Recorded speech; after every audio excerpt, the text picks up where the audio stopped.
Good morning. It's time to put that moving around plan into action. I'm heading over to the place I was last night. Bart didn't hear anything where he was last night, and what he's going to do is he's also going out this morning and he's going to listen. So if I got nothing going on over here, maybe he'll hear something over where he's at.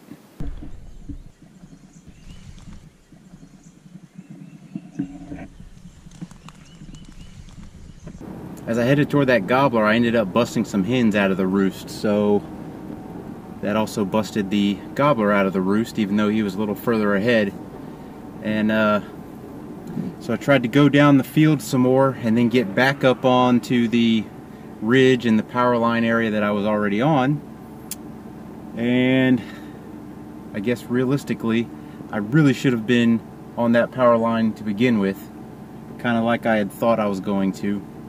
But then I thought they'd be roosted closer to there than the field.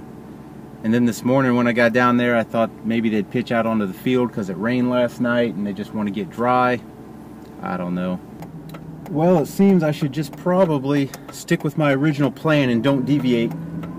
Now I'm heading over to the place Bart and I were yesterday and see if that bird's still gobbling like he was the last couple of days up on some private land, and see if I can't get in his way.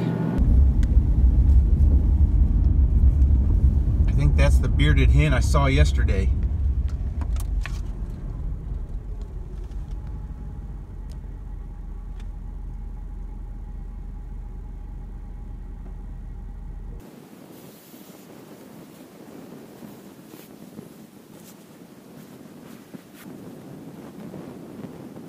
I should still have time.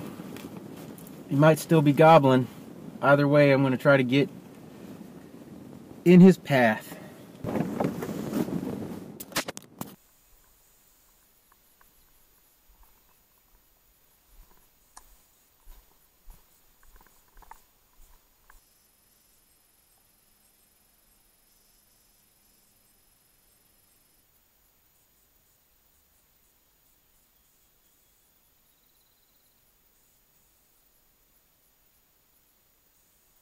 Well, there was nothing going on there, but I am hearing one way out near the area that I was going to go in about a half an hour anyway, so we'll just head over there and see if he's still lonely by the time we get over there. Pretty sure it was a hen we saw yesterday, but it's in that direction. Going at him from a different angle because he's across the creek, and the creek is swollen right now. And it is a little bit shorter from that direction to head toward him. I don't know if he's on the public or the private, but if he's real lonely, he'll come off private. If he's not, then I guess we'll stay there. And we'll be where we've been, which is not killing birds. There she is again. I climb up the hill and I'm heading toward the spot where we saw the bird by the power line yesterday.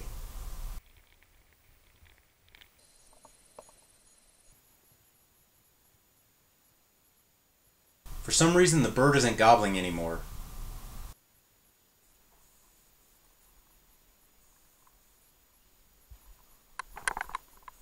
This one's harmless, but you want to watch where you're stepping sometimes.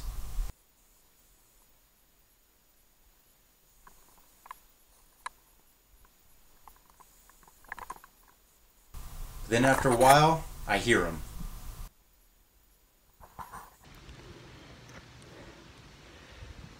I think he's on the wrong side of the creek, but he is on public land. Plenty of it right here. I don't know if he'll cross the creek, but we'll try. I got up and looked after a while, and just over this rise is a cliff down to the creek. So there's no way that bird is coming my way. So I've got to go over there. So I start looping way around, cross a couple of these tiny little creeks.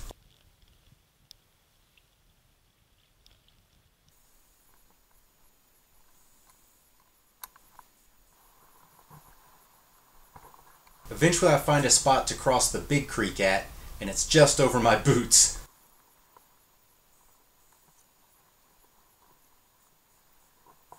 So I'm a little wet.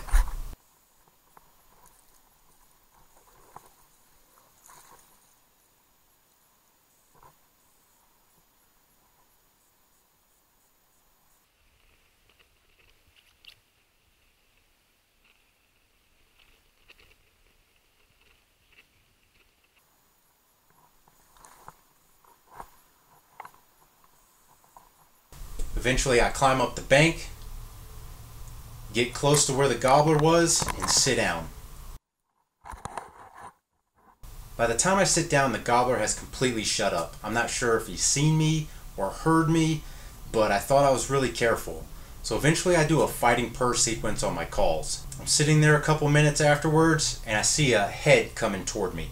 And I can tell it's a male because it's very white on top, and he's a little red down in here. And he comes across left to right, and he's kind of up on this little piece of high ground. I can't move because he can see me.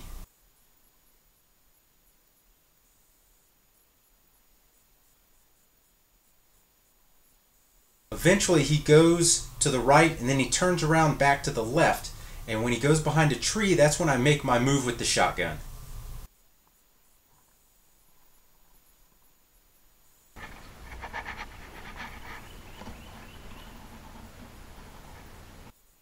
And then he just flat out disappears on me. No idea where he went.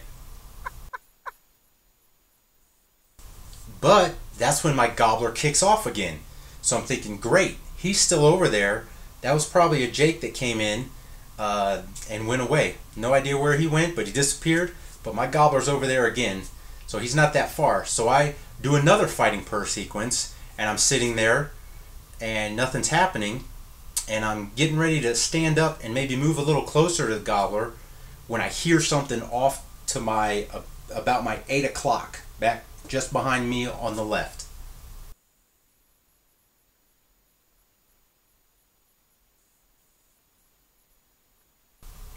So I can see 2 birds back there, and turns out it's actually 3 birds back there.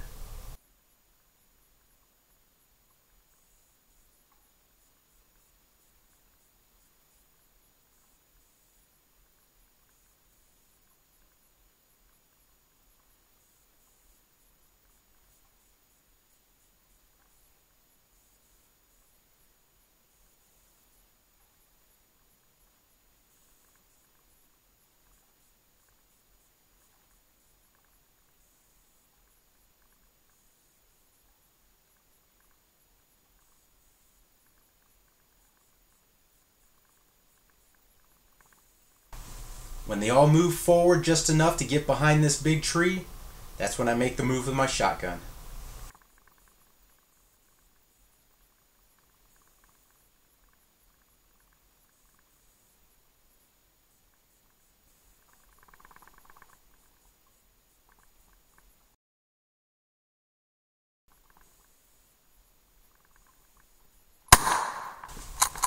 And the chaos ensues.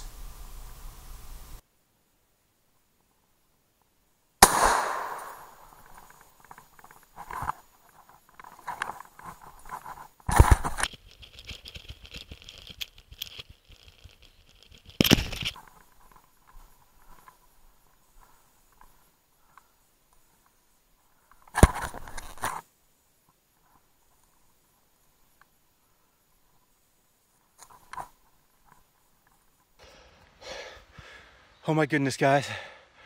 I don't know what's up with that first shot.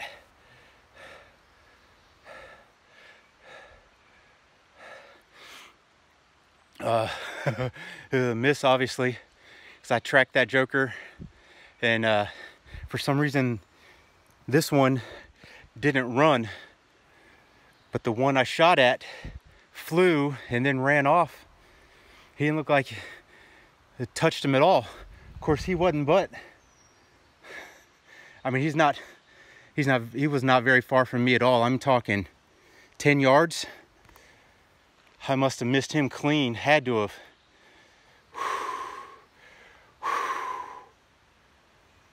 I cannot believe this. I had the one right out in front of me for a minute, and I was so dejected when he left because I was about to squeeze the trigger on him, and then I was about to stand up and I heard something behind me, and I look and I see 2 birds. I can see they're Jakes or Toms, most likely Jakes, just by their size, but they had the red on them, and sometimes they got a little redder than others. And next thing you know, I saw 3 of them. I didn't know there was 3. Oh my goodness.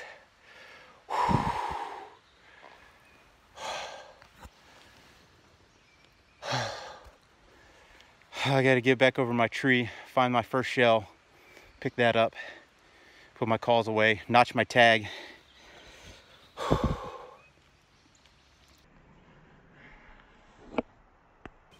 I figure I'd stage it for a pick like this since this is the log I missed the first one on.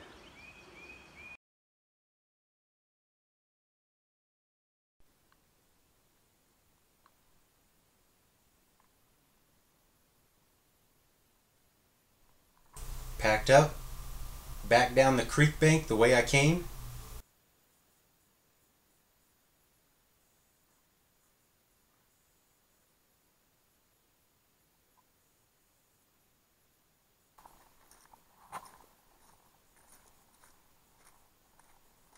Reverse my track through the creek.